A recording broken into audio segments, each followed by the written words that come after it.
इस बार भगवान जगन्नाथ की रथ यात्रा 7 जुलाई से शुरू हो चुकी है। हर साल ये रथ यात्रा आषाढ़ मास के शुक्ल पक्ष की द्वितीय तिथि से शुरू होती है और उड़ीसा के पुरी में भगवान जगन्नाथ का भव्य मंदिर है और ये 4 धामों में से एक माना जाता है। पुरी के जगन्नाथ मंदिर से जो रथ यात्रा निकलती है वो 10 दिनों तक चलती है और 11वें दिन जब भगवान जगन्नाथ की वापसी होती है तब यात्रा का समापन होता है। आइए आपको बताते हैं पुरी में जो भगवान जगन्नाथ की रथ यात्रा में शामिल होने के लिए दुनिया भर से लोग आते हैं और जगन्नाथ मंदिर में भगवान कृष्ण, उनके बड़े भाई बलभद्र और बहन सुभद्रा की मूर्ति भी स्थापित है। इन्हीं तीनों की रथ निकाली जाती है और रथ खींचने के लिए सैकड़ों की संख्या में श्रद्धालु भक्तजन वहां पहुंचते हैं। लोगों की ऐसी मान्यता है कि जगन्नाथ मंदिर से जुड़े कई खास रहस्य हैं जिनकी बहुत ही खास मान्यता मानी जाती है। तो चलिए जगन्नाथ रथ यात्रा के खास मौके पर आज हम कुछ ऐसे ही रहस्यों के बारे में आपको बताते हैं। श्री कृष्ण का हृदय।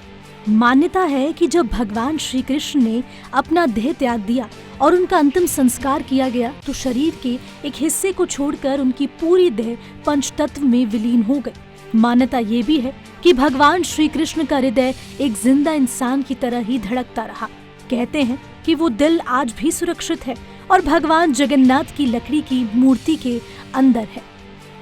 12 साल में एक बार बदली जाती है मूर्तियां।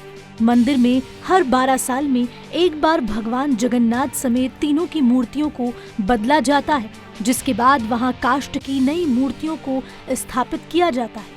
लेकिन भगवान की मूर्तियों को बदलते समय पूरे शहर की बिजली काट दी जाती है। इसके साथ ही मंदिर के बाहर भारी सुरक्षा बलों को तैनात कर दिया जाता है। उस दिन सिर्फ पुजारी को ही मंदिर में जाने की अनुमति होती है। सिंह द्वार का रहस्य।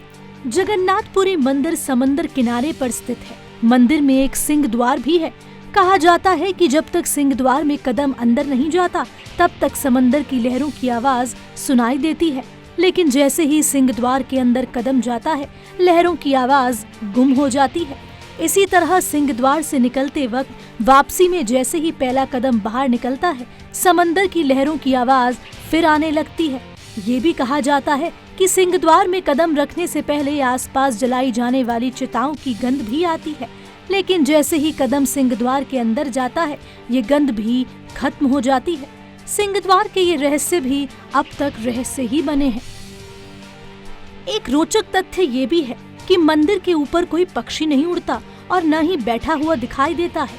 इस मंदिर के ऊपर से हवाई जहाज आदि को भी उड़ाने की मनाही है। इस मंदिर के ऊपर एक झंडा लगा हुआ है जिसे रोज शाम को बदलना जरूरी होता है। इसके पीछे ये मान्यता है कि अगर इस झंडे को नहीं बदला गया तो ये मंदिर आने वाले 18 सालों में बंद हो जाएगा। Bureau report, Navtej TV. आपको बता दें कि 53 साल बाद इस बार पुरी की रथ यात्रा 2 दिनों की है। सोमवार को यात्रा के दूसरे दिन मंगला आरती और भोग के बाद यात्रा दोबारा शुरू हो गई है। रविवार को यात्रा का पहला दिन था। शाम 5 बजे के बाद शुरू हुई इस रथ यात्रा सूर्यास्त के साथ ही रोक दी गई। भगवान जगन्नाथ का रथ सिर्फ 5 मीटर ही आगे बढ़ा था। अलग अलग जगह से लोग यहाँ पहुँचते हैं और ये भी बता दें कि इस यात्रा में 10 लाख से ज्यादा लोग पहुँचे हुए हैं।